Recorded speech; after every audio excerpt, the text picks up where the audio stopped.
what's up everybody? Welcome back to another episode of B is for Build. We're here working on my LS swapped 30-year-old Italian yacht. I found a smoking good deal on this yacht about 5 years ago. I bought it, I brought it home, we did small improvements to it, took it out, had a party with friends on the 4th of July. The next summer we decided let's take it for a 110-mile trip out to the ocean. So we started in Portland, Oregon where it was docked and boated 110 miles out to the ocean over the Columbia River Bar, and on the way back, engine had oil starvation and blew up. Over the next several years we went through the process of LSX swapping this boat, taking out the old diesel engines and putting in some massive 468 cubic inch Texas Speed LSX engines. Now these engines are fully built. They make 750 horsepower and 750 foot-pounds of torque per engine on marine gas. And the last episode was the first time we got the boat back in the water.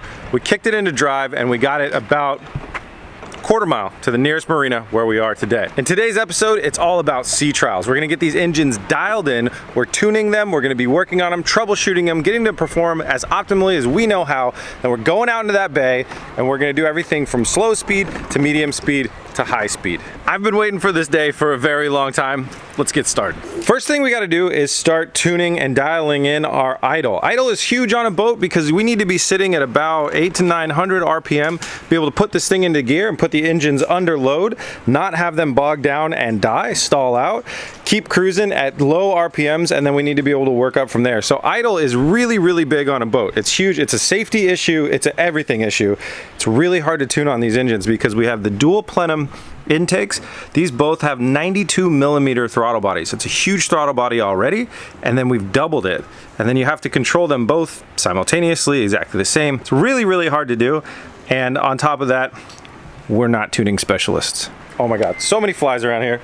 These things are so annoying. We've done what we always do when we try and learn stuff. We watch videos on YouTube, and I've got a few things to try out, and I'm feeling hopeful. So we're gonna go ahead and troubleshoot, try a bunch of different things, and then we'll let you know what we did to make it work. Before we get down to the inevitable part where we get stuck in the ocean, let's take a second out to thank our sponsor. Today's episode is sponsored by BetterHelp. Is there something out there that's interfering with your happiness or preventing you from achieving your goals? Regardless of whether you have a clinical mental health issue like depression or anxiety, or you're just another human in this world going through hard times, therapy can really, really help. It can give you the tools to help you approach your life in a different way, and that's why I'm really excited to tell you guys about BetterHelp. BetterHelp's mission is to make therapy more affordable and more accessible. BetterHelp is a platform and it makes finding a therapist a lot easier because it's online. It's remote, and by filling out a few questions online, BetterHelp can help match you with a therapist in as little as a few days. It's super easy to sign up and get matched with a therapist, and there's a link at the top of the description right now. It's betterhelp.com/B is for Build. Clicking on that link at the top of my description not only helps me and helps support the channel, but it helps you. It gets you 10% off your first month of BetterHelp, so you can sign up, you can get a therapist and see if it helps you out. And because finding a therapist is a deeply personal connection, it can be a little bit tricky to find the first one, and BetterHelp knows about that, so it's really easy to switch if you want to try out a different therapist. They make it an easy transition for you. You can switch a therapist with no additional cost and not worrying or stressing about who's in your network or insurance or anything like that. I really think therapy is a great thing. I think everybody that can be in therapy should be in therapy. I know personally so many people close to my life, my family members, my close friends, that have seen such positive effects in their life from therapy. So if you're out there and this is interesting to you and this resonates with you, consider online therapy with BetterHelp. There's a link again in the description, or you can go to betterhelp.com/B is for Build. Huge thanks to BetterHelp for sponsoring this episode. Let's get back to it.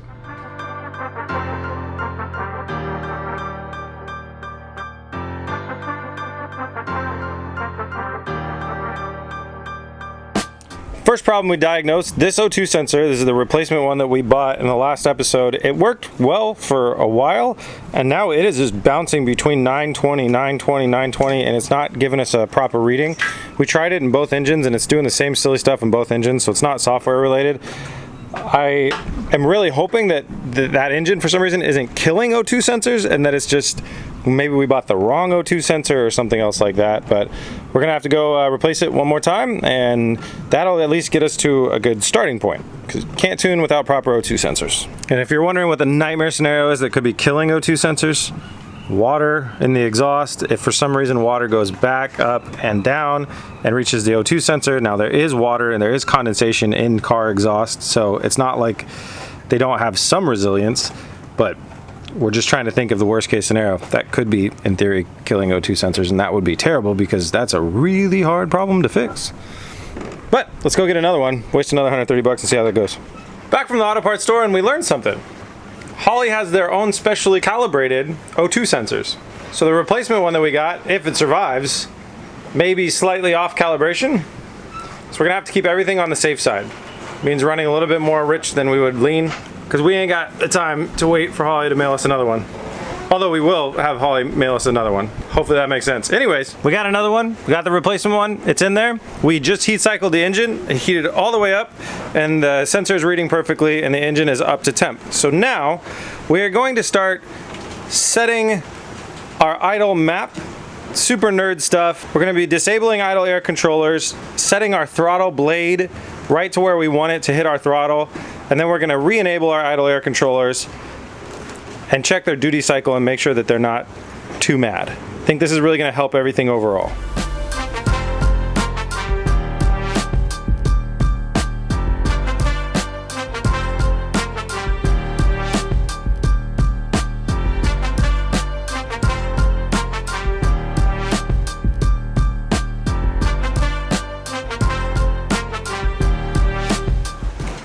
Alright fellers, the sun has changed positions in the sky.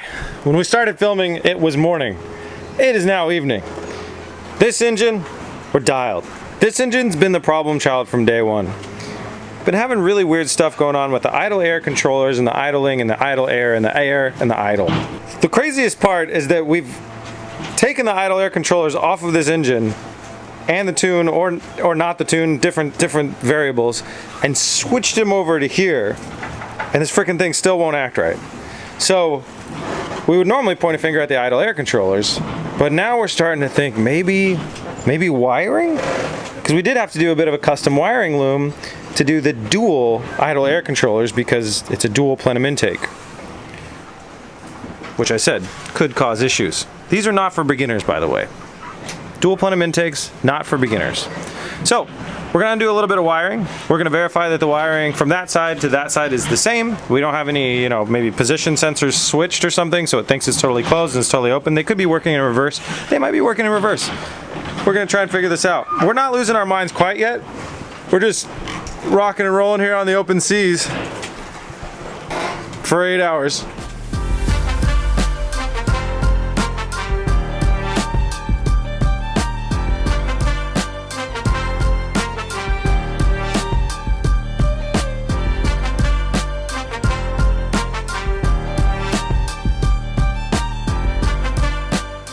Ladies and gentlemen, we have officially lost our mind. We checked all the electrical. It's all right. It's all exactly how it's supposed to be. So then Oscar started plugging holes and I started blowing on things, and we're hearing sounds. Now we're blowing on everything and we're hearing sounds coming from everywhere. Absolutely everywhere. Now we don't have our smoke machine here, so we're gonna have to go do the next best thing, buy a vape from the gas station and start blowing our engine. Making a pancake. Can I get a vape of some sort? Yo, did you know vapes are $23 now? Holy cow. Not worth it. You know what's not? Real Swisher Sweets, baby. I'll smoke test it. If you are a minor and watching this, which statistically some of you are, do not smoke unless you are diagnosing a vacuum leak. It causes cancer, but I already have cancer, so take that, statistics.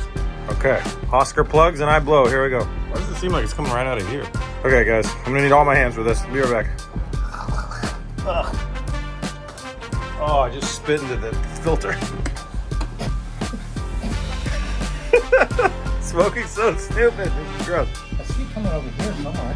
Human smoke machine is not a job I recommend. I see some over there too.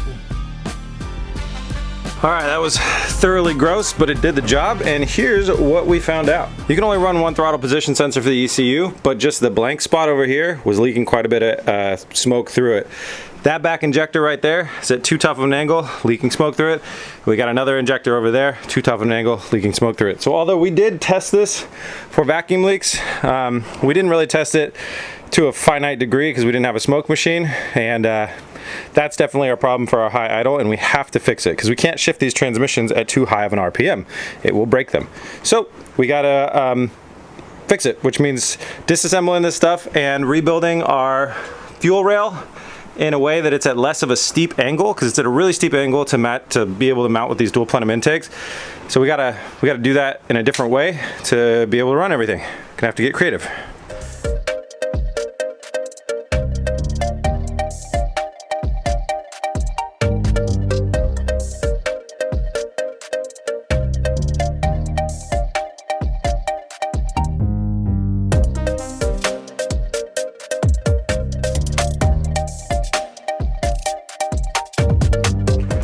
Alright guys, so we got the intake manifold off and it's a new day. We took this thing home and we reworked it. So what we did was we gave it a little tune-up on our fuel rail brackets to make sure our injectors were installed more straight up and down. They were at a bit of a tilt earlier. The brackets on this are a little bit weird, so we just had to fine-tune the brackets to get the injectors in there more straight. We also found that one of our injectors had a chopped O-ring.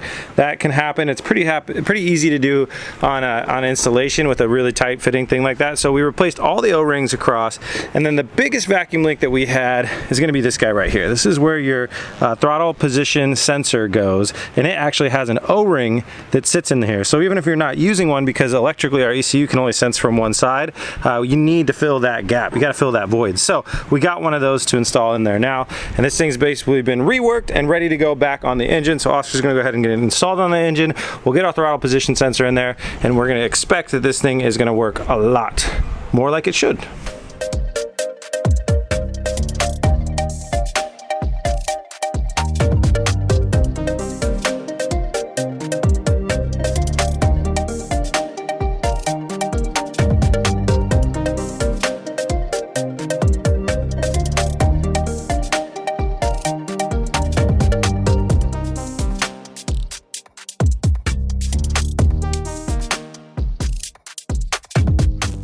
All right, intake manifold back on. While Oscar was doing that, I was ridding us of the fly disaster.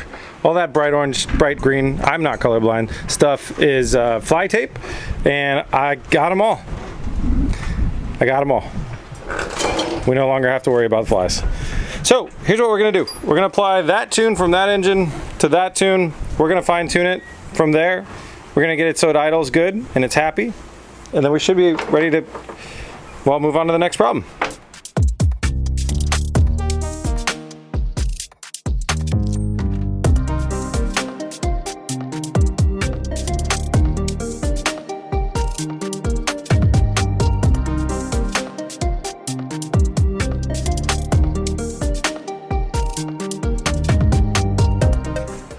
Well guys, I've always said here at B is for Build, we'll be honest about our successes and very honest about our failures, and we're just gonna try a lot of things, see what happens. We did plenty of research about this, but we have hit a failure point, and it's looking like it's, I'd say it's our fault. We smoked another O2 sensor. We started firing these engines up to test them out and to fine tune them. By the way, our fix on the intake manifold, great. So that's one less problem. But shortly after we did that, we realized that the O2 sensor wasn't reading right. And that was our original O2 sensor that always worked well, and it was promising. We went and bought a new O2 sensor, and that thing's dead too. With a boat engine, you know, we need this to be super reliable, and it's just not that. Because it's killing O2 sensors, and we think we know why. We think it's because we have a pretty aggressive, well, not a very aggressive, we have a pretty middle of the range cam on these engines, and if there's overlap in the duration, exhaust, well here, let me show you. The blue wire goes to the O2 sensor on the side of the exhaust there. So the exhaust comes out, goes up, back down, and right about there where that rubber hose is attached to it, that's where we start introducing water. And so if the cam is rowdy enough and there's overlap in the duration, it could be sucking that water back near the O2 sensor. Now we didn't think that would happen. We talked to Texas Speed, we designed these engines so that wouldn't happen. And one reason I can very confidently say it's not actually like really happening is because we checked the oil in both of these engines and there's no water in the oil. And if we were sucking water back in, it would get into the engine. So water's not getting into the engine. but it may be getting around the O2 sensor, and that could be causing our failure point.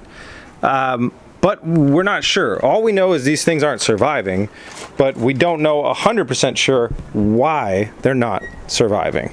So it's a very, very complex problem, and it's really, really hard to figure out. There's kind of two groups of thought when it comes to this. One is thermal shock. The O2 sensor heats up. It has to heat up to get a proper reading. And then if we somehow get a blast of water, even if it's momentarily, it could crack the ceramic element in the O2 sensor, fry it, and that would kill it. The other group of thought is there's condensation exhaust. There's a lot of other things that could happen to an O2 sensor. It could get a little wet. This shouldn't be killing it. Especially, I mean, we killed one on the first startup. Like we literally plugged it in, fired it up, and it died.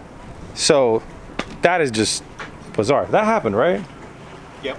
Or we bought a bad one from the store. So I've called tech support at Holley. They are gonna ask around, ask friends, ask anybody that they know. If they you know, have so many hundreds of unique applications that use their ECUs and their stuff, they're gonna take that knowledge and bring it back to me and let me know if there's any secrets that they can pull from that.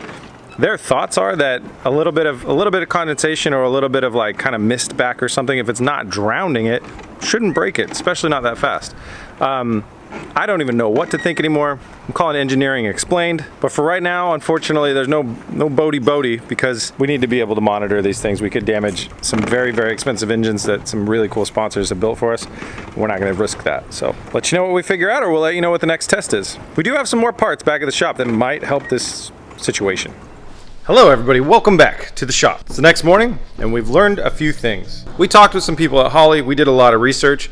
The standard way that this is being done a lot of times is you tune your engine and you try and get those O2 sensors to last as long as you can, and you tune your engine and then you plug that, you remove the O2 sensor, you plug that hole, you set it in open loop so it's not making fuel corrections automatically or anything like that, and you use your boat. That is an acceptable answer. It happens. A lot of marine applications do that. So that's the official recommendation from Holley. Done a lot of research and I've found everything spanning the whole range of people having no problems running stock cams that have no overlap in duration, which can cause a little bit of suck back, or people having lots of problems just like us. But it really seems that the consistent thing is the water. Water, being so close to water, all that stuff is not good for these O2 sensors. So there's also not a lot of myth busting that has gone on here, and that's one thing we love to do on this channel, is to think outside the box. We're really good at fabricating stuff, so let's build some stupid stuff and see what we can do. Also, another big thing that we can do, we can run the engines for quite a while without turning on the water. So that's another option. There's a lot of options, a lot of things to try, and that's what we're gonna be continuing to do. So Oscar and I went to the hardware store and got some supplies. We've got steel, lots of steel. We've got some spark plug non-foulers, that's what these things are called, and they have the same threads as the O2 sensor there and the same threads there. So some people use these to gap them off of their exhaust. We're going to be using them in some quite creative ways, and we're basically, right now what we're going to do is we're going to build some myth busting tools. We're going to go bust some myths, and essentially what we're trying to do is get a remote reading from the exhaust that is correct. And that's the end of that sentence, I guess. Yeah. Trying to divert some exhaust to the O2 sensor, get a correct reading. If you just plug this in there like that and you space the O2 sensor off like that much, you will read leaner than you are. Your car will run richer. Works great if you don't have a catalytic converter. That could work for us, but it might not protect the O2 sensor. Another big problem that we learned that we have with the O2 sensor, and this is one that we knew, but we just kind of were hoping wouldn't be a giant problem. When you mount it just like this, 90 degrees, it's really easy for condensation to build up in the tip of this, and it will break it. So it needs to be like this or like this. They really need to have gravity helping pull that water away from the heating element in here. So we are going to build two different things. One is one that allows oxygen to freely flow through and pass through. It's going to go like this. It's going to screw in the engine. O2 sensor is going to go into here, and exhaust is going to pass through. Then it has an optional cap to test what happens when we stop the pass through. And then I'm going to build something that, if that works, will become a more permanent fix. It's going to be like a whoop-de-doo. It's going to be a J plug for our O2 sensor to sit like this up and down and divert exhaust gases to it. I'm really excited about this part because this is where we get to custom fabricate things to try and solve problems, and that's what we do best. Here we go.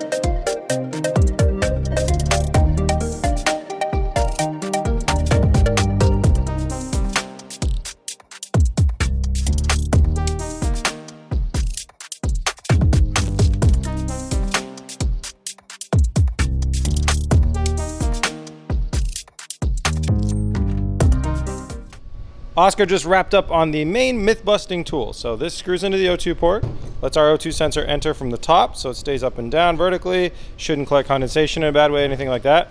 And what we can do is we can run exhaust, we can undo these caps and run exhaust straight past it.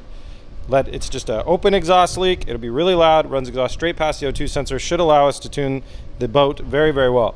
The other thing we can do is we can use these caps to test capping it off and see if we continue to get proper readings. And then if we do, then we're going to try my way. Let me finish building mine.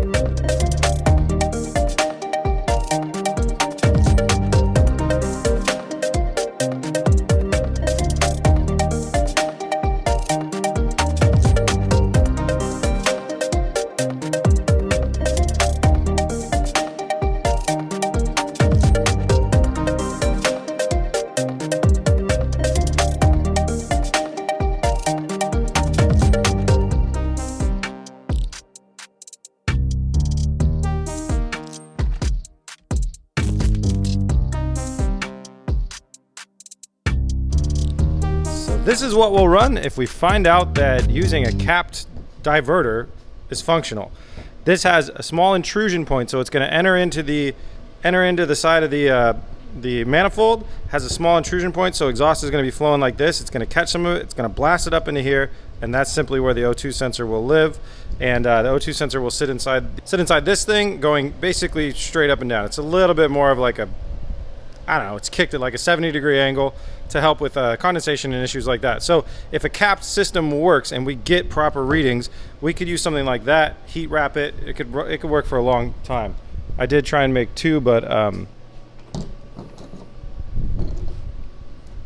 accidentally made that one backwards. So that's awkward.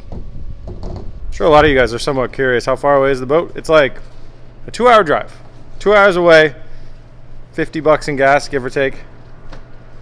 It sucks, but we've been doing it a lot. For you guys, it's just like, great transition, Chris. I know, you know, and I changed my shirt. I know it ruins the continuity. We found out an interesting, fun problem due to the fishing season that's very intensely happening right now.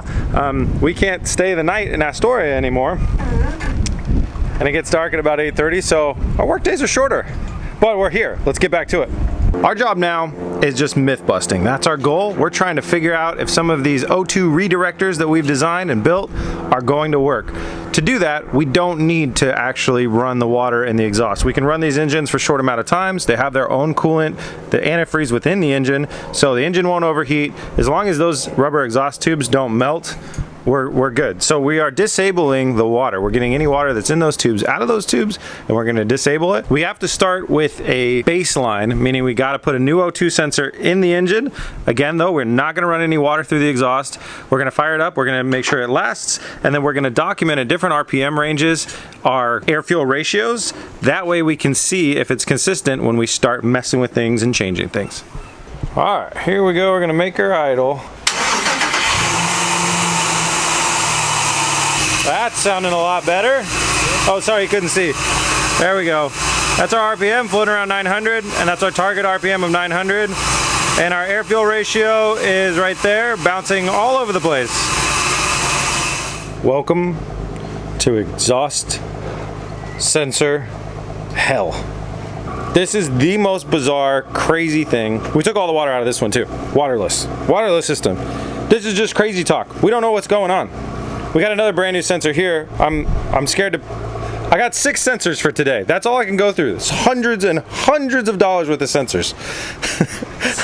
Small fortune, like boats. It's not bust out another 1,000. It's bust out. I got a boat to bust out another 10,000. This is ridiculous. Okay, so I got a new sensor there. I'm scared because like that's first startup sensor's dead. I'm worried that something in the system is killing the sensors, and we've kind of eliminated water. So here's what we're gonna do next. We're gonna take this new sensor out. We're not plugging new sensors into this system anymore for a while. We're gonna do the sensor with the 90, with the cap on it. We're gonna run it over here on a dry system, and we're gonna see what it does. We're just gonna see what it does and see what it tells us. We're getting so good at swapping these out. So that's a theoretically brand new dead one. All right, we're threading on now our exhaust diverter valve with cap in case we find a great amount of fluids in there, mystery fluids. There is still antifreeze in the engine. It's possible that antifreeze, it's not really possible because we don't run the antifreeze into the exhaust manifold. So what I was saying about it being possible, that's actually impossible. Tried another one of the O2 sensors and we're bouncing. We're bouncing around. Pretty bad. So just to give you guys an update on what we're trying to do now, we've tried 3 different Amazon sensors and they're all doing the same thing. They're bouncing. They're not getting pegged at high, which is kind of the telltale sign of a bad sensor. When we called Holly Tech Support, they were saying bouncing is usually a sign of an exhaust leak. So we're verifying it's a very simple exhaust system. It's very unlikely that it has an exhaust leak, but we're checking that stuff out because our exhaust does have these jackets in them that used to have water running through them. And if the gaskets are blown out in between them, I mean, it is a plugged system. It's not like it could be getting fresh air from anywhere. So it's really doesn't seem likely, but we're checking everything we can at this point. The other thing we did was we went down to the auto parts store and bought another sensor from that's an exact model number that we know we've had working before on the boat. So it could be that the ones that we ordered on Amazon are maybe not the right model number or something strange, and so they're bouncing because they're not right for this application. Not that they're just dying instantly. But the weird thing that we're having as far as issues go is the second we fire up, it just starts bouncing back and forth. I'll show you the data log. This is what it looks right here. This is the data log, and these spikes are going between 10 AFR and 20, sometimes 50, back and forth, and this is an open loop, so the ECU is not making corrections. It's not trying out different fueling options. So it's really, really strange. But this is going to be another fire up of testing a bunch of different things. We also put my J connector on there with the intrusion plug to see if that changes anything. Okay, I got readings. Ready? Yep. There we go, engine stuff. I almost fired the wrong engine. Here we go.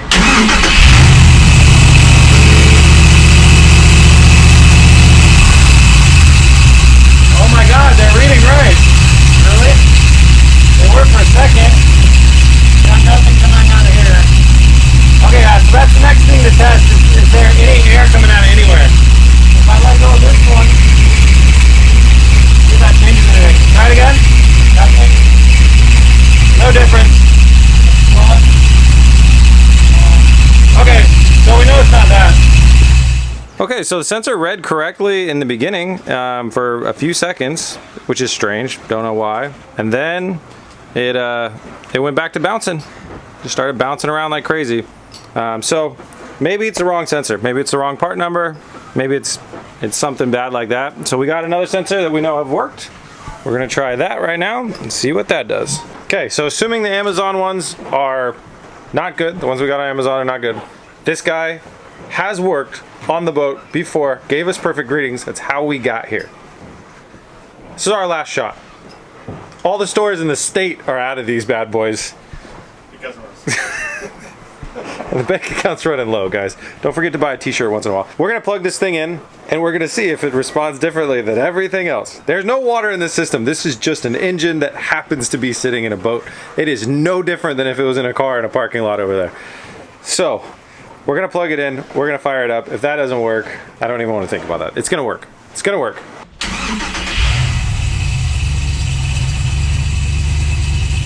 It's working. Oh, well.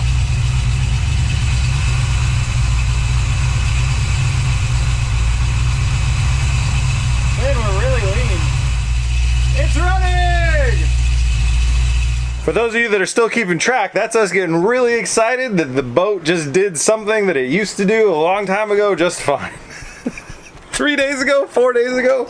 Yay, we're back to square one. Hey, now we can start myth busting. We're gonna go ahead and get a base reading for a base RPM, no idle air controllers, no variables, no things letting in air or letting out air or anything like that. We're gonna get a base reading at a certain fuel level, and then we're gonna start adding gizmos and gadgets that get the sensor further away from the engine into the safe zone, we're gonna call it, and see what that does.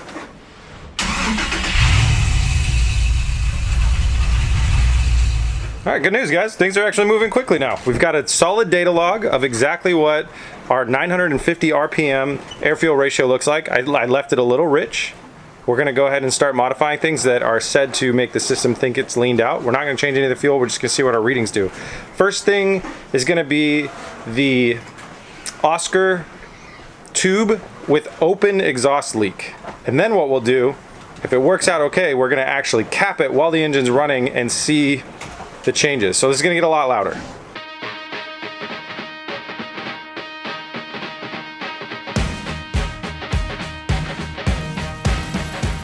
Okay, we are testing cap on, and then we're gonna take the cap off. It's just a lot easier to do it that way. So what we're gonna expect is a lot more lean reading, but the data logs are gonna tell us everything. Let's let science figure this out.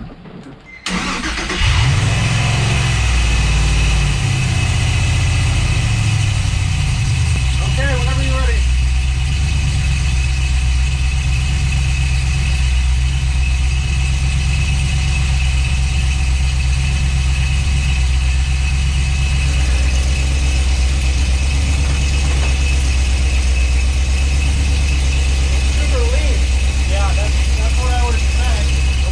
Guys, we figured out some really exciting stuff. I've got the data here. I'll try and overlay the log.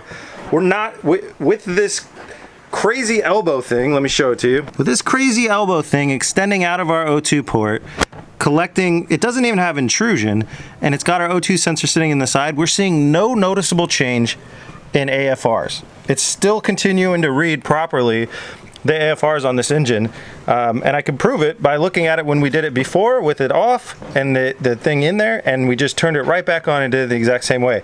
Now when we took the cap off of this thing, taking the cap off of that let in air from the backside, probably when the cam has its overlap duration, sucked in a little bit of air, and that definitely did not work. So we've myth busted two things right there, and that's fantastic because that is just teaching us a lot of really good stuff. Now we get to try my thing, the J thing, with the intrusion port, and see how that guy runs, and then we'll know all of our mythy things. That'll work. Fire her.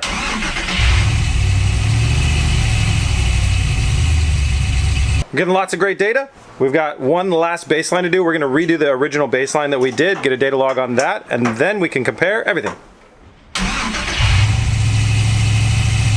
All right, that's myth busting done on my end. Now, a little bit more myth busting. We're going to take our best add-on thing that is most likely to trap water. If we're seeing water in there, we're going to plug it in, turn the water back on, fire up, see what we get. See how the engine runs, see what the sensor thinks, check all that stuff out.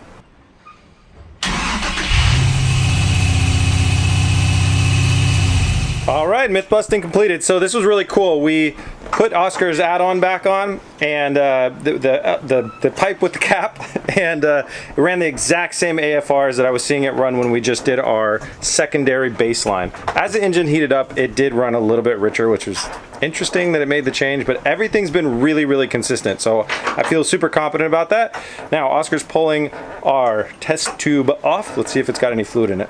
And it didn't drip out when you did that, so let's see the test. Dry. Dry! Yay!